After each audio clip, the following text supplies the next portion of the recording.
Buenas tardes. Continuamos con la segunda tanda de comunicaciones.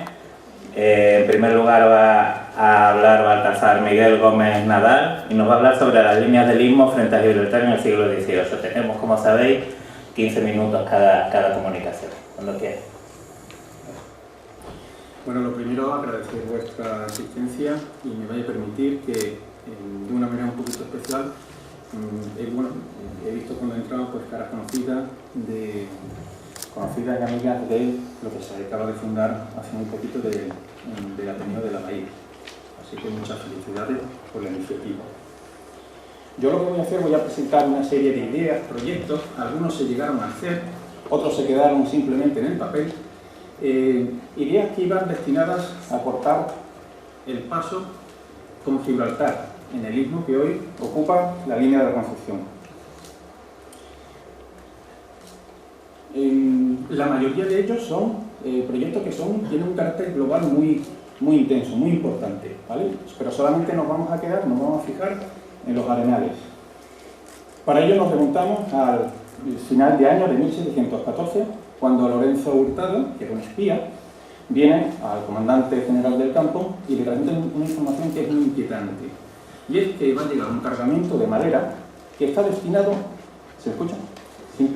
Que está destinado a abrir una empalizada, adelantar una línea que iría desde la Torre del Molino a la costa de Poniente.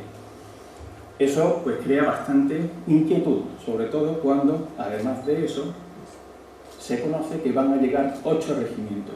Se teme por que se rompa la base.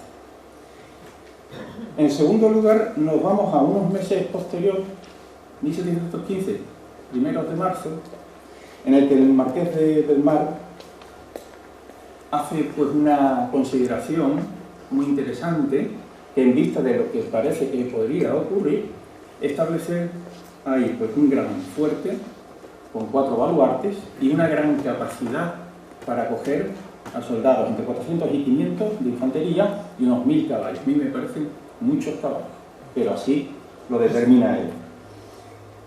Objetivo: tener en freno a la guarnición inglesa y, por otra parte, controlar los contrabandos. Para ello pues propone a un ingeniero que pase allí al campo y que de una manera discreta haga mediciones del terreno para ejecutar el proyecto. Nos vamos a 1721, 1724, nos encontramos los 2 viajes de Borbón, de Jorge Próspero Borbón. El primero, a bordo de las galeras del rey, le interesa mucho conocer todo aquel entorno. Se fija en el istmo el primer día y después el resto del arco de la Hoya, especialmente Algeciras, su fondeadero y el río Palmón. En el segundo, bueno, pues hace ahí un acto de espionaje con otros 2 ingenieros que sube al monte para tener una visión clara de lo que es los arenales del istmo. De todo esto, bueno, en el primer viaje ya Borbón dice que lo que hay que hacer allí en el istmo es cortar el paso de mar a mar con una línea. Él, el 30 de septiembre del 26, unos meses antes de iniciar el asedio del 27, establece un plan para la conquista de Gibraltar. Y este se basa, leo, una línea bien defendida y sostenida por sus extremos con 2 reductos capaces de contener artillería, además de otra batería a la costa de Levante, con la idea de que con morteros y cañones bombardear la plaza, que la población huyera hacia Punta Europa y allí una armada también muy bien artillada hiciera lo mismo para provocar la evacuación de la plaza.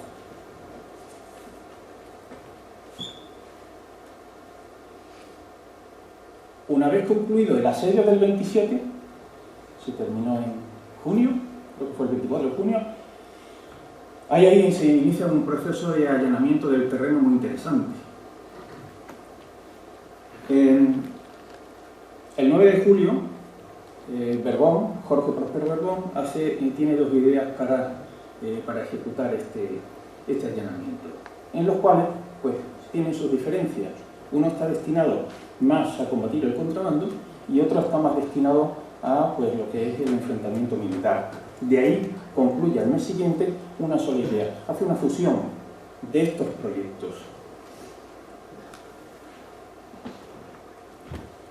La idea, nunca lo hubieran permitido, pero era ocupar las dos primeras líneas que se encontraban frente a Gibraltar, para comunicar las tres grandes torres que había en el Istmo, la Torre del Diablo, la Torre del Molino y la Torre Quebrada, junto también con la conservación de un par de baterías, una de morteros pequeñitas y otra de cañones, ¿vale?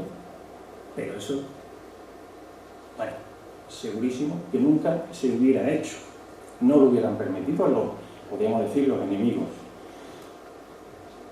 Todo esto, ya digo, que tiene un enfoque muy global, ¿eh? Si nosotros cogemos y empezamos a separarnos de lo que acabo de decir, pues nos vamos encontrando con una batería en Levante, con la batería de TSE, con ocupación en las Peñuelas, incluso llegando a alcanzar las tropas, la ocupación de Algeciras, Jimena, San Roque, Docín, Casares, Manilva, Ronda, Estepona y Marbella.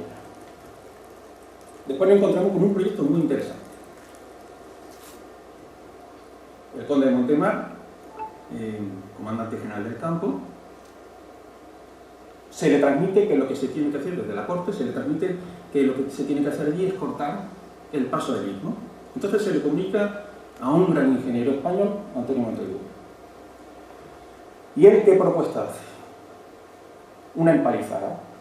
Una empalizada de mar a mar, en torno a 690 toesas, más de 5.500 estacas, 4 cuerpos de guardia, 3 cortinas, y justo a vanguardia, 3 fuertes de caballería, 3 cuarteles de caballería, uno más grande en el centro, 30 caballos, y los laterales de 15.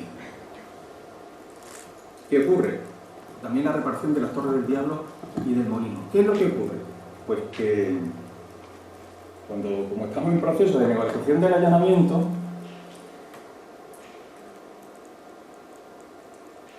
el conocido capitán coplero, que era Eugenio Gerardo Lobo, el 2 de enero del 28, se traslada a Gibraltar para negociar esto. Claro, cuando allí se le presenta al enemigo lo que se va a hacer, se niegan rotundamente. Tan rotundamente, bueno, hay una serie de protestas a nivel de estados, etcétera, etcétera, pero tan rotundamente que el conde de Montemar dice, bueno, me cago en esta, si es que no hay más. No nos vamos a meter ahora en disputa de motivo. Lo que vamos a hacer es otro tipo de línea. Perdón, estoy aquí hablando y no estoy pasando. ¿Por dónde queremos ya? Por aquí, ¿no? Más o menos, sí. ¿Vale? Entonces, ¿qué es lo que ocurre? Bueno, pues que hay ahí una negativa muy rotunda. La alternativa son 11 barracones. 4 de caballería y los demás 7 de infantería. Capacidad de unas 25 de infantería cada uno.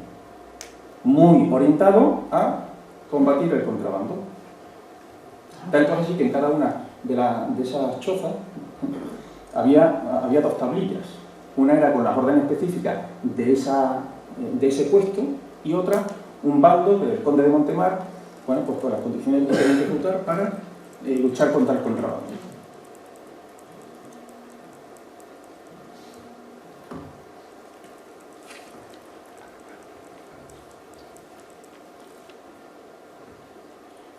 Cuando hablamos de estas 11 barracones, también se habla de una segunda línea, y esta era de caballería.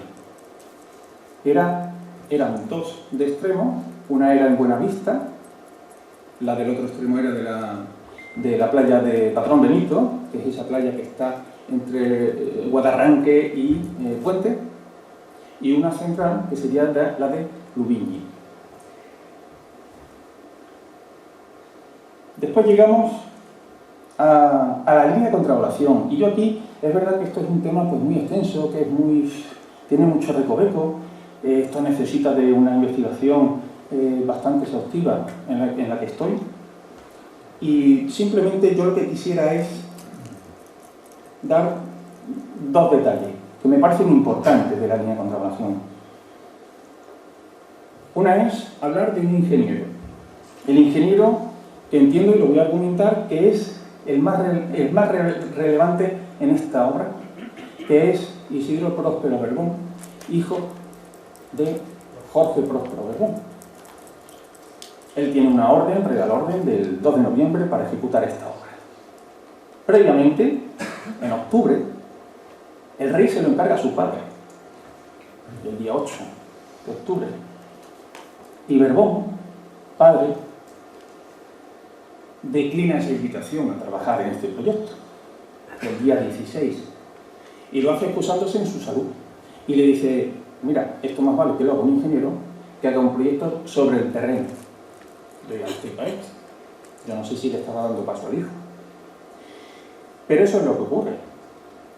Y sí que ese día 16, Berbón padre, bueno, pues intenta esbozar pues, alguna idea que se podía poner en práctica en esa línea de contravalación. Jorge Próspero cuestiona que se construya fuera del tiro de cañón, porque él tenía la idea que una construcción de ese tipo no tenía que ser tanto defensiva, sino más ofensiva. Entonces tenía que acercar la artillería a puerta tierra. En segundo lugar, duda que se tenga que hacer de cal y canto. Él era más partidario de la construcción de fajina. Y por último, él decía que una obra de ese tipo no se podía empezar en invierno. Sin embargo, cuando el hijo toma parte en esto, tiene que decidir, como ingeniero director, que hace el proyecto. Al final, se hace fuera del tiro de cañón. Se hace de cal y canto. Y se empieza en plenísimo invierno. Quiero destacar con esto la relevancia de Isidro en esta construcción. En segundo lugar, estuvo en la fase de inicio. Fue el primer ingeniero director de toda la obra. Eso conlleva, madre mía, poner a funcionar un grandísimo proyecto con cerca de 3.000 trabajadores que llegó a tener, que trabajaban simultáneamente, y nada más, nada menos que 21 ingenieros. Si revisamos cómo estaban los destinos de los ingenieros en el reino, resulta que solamente no superaba Cataluña por uno. Imaginaros, aquí concentrados en el campo 21, 22 en Cataluña. Bueno, no me parece excesivo, ¿no? Entonces, el poner en marcha todo esto con las dificultades que tuvo, eso pues tiene un mérito. Es verdad que los demás que le siguieron tuvieron otras dificultades. Pero la puesta en marcha de todo fue por parte suya. Y en segundo lugar,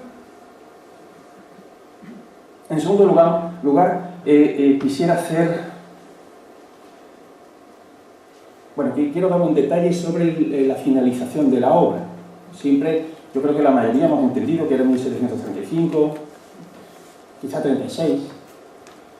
Yo con las últimas investigaciones que estoy haciendo sobre el tema, que ahora mismo esto que estoy comentando últimamente, que está fuera de la publicación, yo lo ubico en 1738.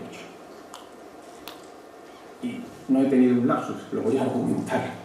Y es, vamos a ver, cuando en 1736 encontramos nada más y nada menos que un presupuesto, que bueno, que hay un error, un olvido del ingeniero Bernardo Penny, que asciende a 183.000 reales de millones. Eso es una cantidad muy importante como para hacer mucha obra. Y eso lo estamos encontrando en mitad del 1736. Claro, la gente ya, los asientos se rompen, se deshacen. Empiezan a trabajar los obreros por administración. Solamente se contrata de un señor que lo que hace es construir 2 cuarteles de caballería, que tardan un montón en hacer. La retaguardia de la batería de Poniente y la de Levante. Y en 1737 nos encontramos con un proceso muy interesante, ¿sí? Porque sí que hay unos vínculos muy interesantes de la construcción de la línea con la plaza de Orán, que se conquista por así de 1732. ¿Y qué es esto? Pues que allí en Orán hace falta mucho material. Y aquí estamos terminando una obra. Hay varias propuestas que se piden materiales, de aquí de San Roque, de la parroquia, de La Palma, de Algeciras también, madera, cantería, mano de obra, etcétera, etcétera, pero al final se decide el material sobrante, una vez que se tenga cubierto el final de la obra de la viña, va a ir destinado a Orán. Así se hace. Si nos vamos a los inventarios, el último inventario que hay, que Bernardo Peña dice, vamos a ver, seguimos trabajando en la línea. Estos son los materiales que tenemos según el inventario que acabamos de hacer. Tiene fecha del 20 de diciembre de 1737. Y ahí se evidencia, porque no hay tantas referencias de la evolución de la obra, ya en ese año. Si un poquito lo que es el progreso de la obra lo conocemos por los inventarios que se hacen. Eso tiene una historia también. Bueno. Entonces en ese inventario vemos materiales que son muy potentes de construcción. Como eran 1550 y tantas estacas que todavía se tenían que instalar entre los puestos de San José y San Carlos. Todavía estaban en los almacenes 8 cadenas que estaban destinadas a terminar las puertas de entrada del puente levadizo, que se unía con el puente durmiente. ¿De acuerdo? Entonces, esa es la fecha que yo, pues, argumento. Y por terminar, esto es una joya. Esta la encontré en el archivo, no estaba publicada ni encontrada, me subiré mi impresión porque es muy buena. ¿Vale? Y son las 11 barracas, y al fondo tenemos las líneas, las trincheras que se hicieron allí en el istmo. Además, con la ubicación de la mina de Santa Bárbara, ahí en la pared del Peñón, yo el único dibujo de la perspectiva que he visto la localización de esa mina, con detalles como la primera paralela sin terminar, nunca se llegó a terminar, ¿vale? Y esta otra imagen, y con ella termino. Las 11 barracas con el primer proyecto que le manda Isidro Próspero Verdón en diciembre del 30, se lo manda al rey. Y vemos ahí lo que él tiene proyectado, unido con las 11 barracas. Muchísimas gracias por su atención. Muchísimas gracias. Muchas gracias, Baltasar. A continuación,